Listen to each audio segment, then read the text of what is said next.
All right, we're going to get started. Can everybody hear me? I will try to project my voice as loud as possible, and I will use this microphone.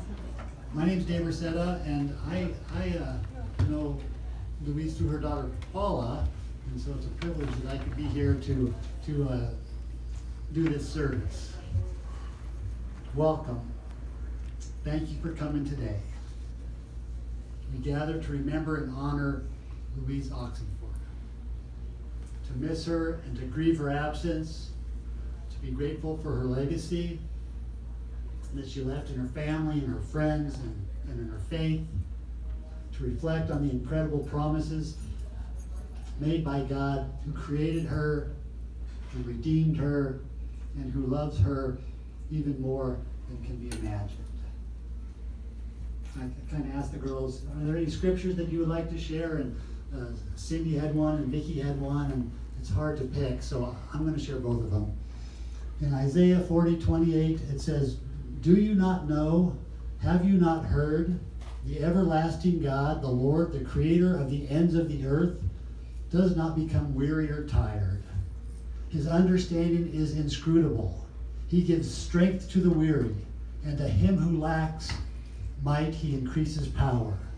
Though youths grow weary and tired, and vigorous young men stumble badly, yet those who wait for the Lord will gain new strength. They will mount up with wings like eagles. They will run and not get tired. They will walk and not become weary." And then in 2 Corinthians 5, it says, starting in verse 1, "For we know that if the earthly tent, which is our house, is torn down, we have a building from God, a house not made with hands, eternal in the heavens. For indeed in this house we groan, longing to be clothed with our dwelling from heaven, inasmuch as we, having put it on, will not be found naked. For indeed, while we are in this tent, we groan, being burdened, because we do not want to be unclothed, but to be clothed, so that what is mortal will be swallowed up by life. Now he who prepared us for this very purpose is God, who gave to us the Spirit as a pledge. Therefore, being always of good courage, and knowing that while we are at home in the body, we are absent from the Lord. For we walk by faith, not by sight. For we are of good courage. I say, and prefer rather to be absent from the body, and to be at home with the Lord. Therefore, we also have as our ambition, whether at home or absent, to be pleasing to him." And that's just a beautiful passage.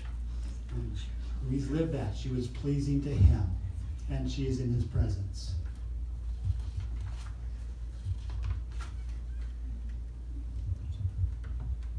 Louise Elaine McVicker Oxenford. Louise was born on January 16, 1927 in Boone, Iowa, to Edgar and Gladys McVicker. She joined her sister Bernice, who was 8 years older. Louise was raised in Iowa and loved being a proud resident of Boone.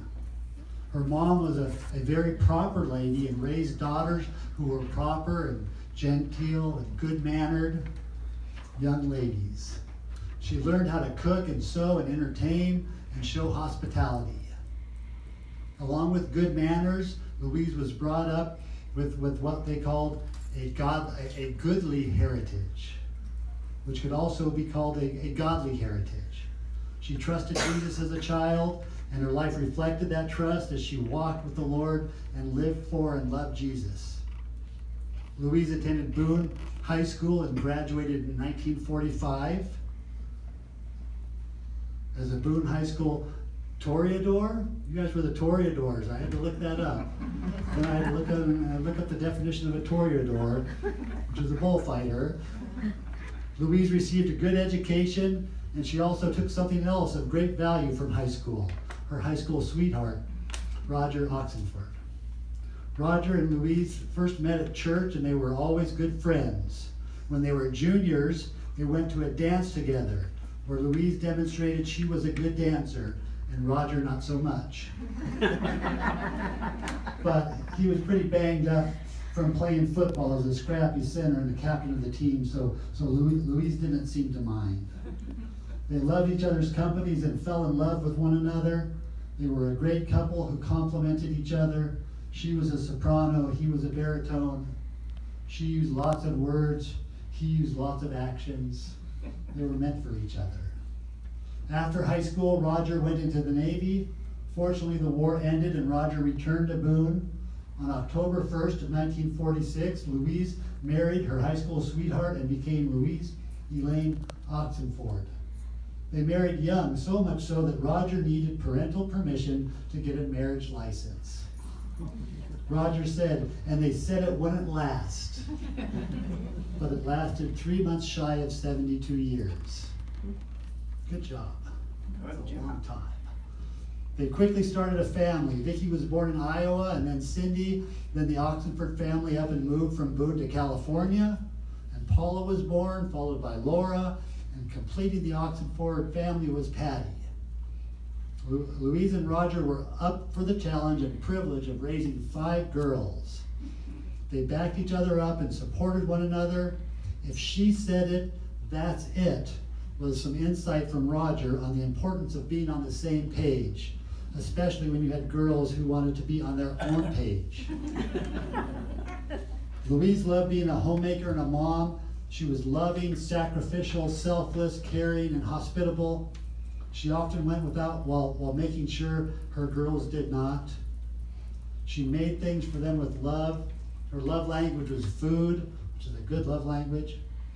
She loved to cook and to serve and to do things for others. Louise always made room for more people at their table. Stray people were always welcome. She was also willing to make room to take neighborhood kids and friends to church or along on family outings.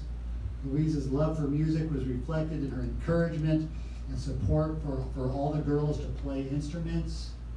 She was a loving mom. Louise could be seen in her girls.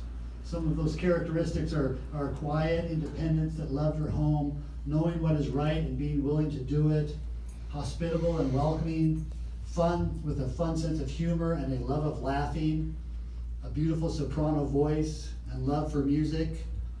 You that know the girls can match those up for the different girls, or they probably have a bit of all of that. Louise worked as an electronics assembler at Hughes Aircraft, and the first thing she did was save money to take the family to Hawaii to visit Vicki and Joel. Roger and Louise worked hard together to provide for their family and did so with lots of love. She was an active member in the Baptist Church in Iowa and California. She used her beautiful voice to serve the Lord by singing in the church choir. The Oxenford family grew as some of the girls married and provided 9 grandsons. I just figured it's kind of a generational thing. All girls and then all boys. And now 6 great-grandchildren. And that's a combination of boys and girls, I hear, if you're wondering. After 33 years in California and having raised their girls well, Louise and Roger moved back home to Boone in 1987 for the next 30 years. They enjoyed being back in Boone. The cold winters and some health concerns brought the Oxenfords back to Redlands, California, where we are now. God's hand was very apparent in Louise's life. Her faith in Jesus provided peace and assurance in her decisions and desires. Her love for her family and them for her was expressed and communicated clearly. Her love for Roger was beautiful. His love for her was known by all that he did to show his love. To the end, Roger was, and I quote, strong enough to take care of some duties to ease her life. On Wednesday morning, June 27th, 2018, in her home in Redlands, California, with her beloved family present, Louise Elaine McVicker Oxenford died from the complications of an internal rupture. She woke up in heaven. Louise said that she trusted Jesus and looked forward to being in his presence, and that she is. Now we're going to watch a video and listen to a song that she sang.